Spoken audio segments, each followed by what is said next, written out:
Aynı model arabamıza gördüğünüz üzere eski kornaları burada aldığımız bu Hella kornamızın montajını yapacağız. Bakalım nasıl bir değişiklik olacak.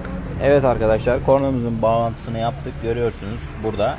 Tabi tam orijinal Hella sesi değil ama yine de iş görür. Kesici role takmadım. Aslında taktım, denedim.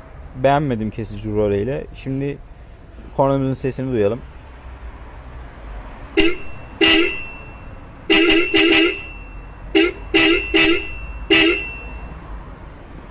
Gördüğünüz gibi Hella korna olarak satılan ürün budur ve sesi de az önceki gibidir.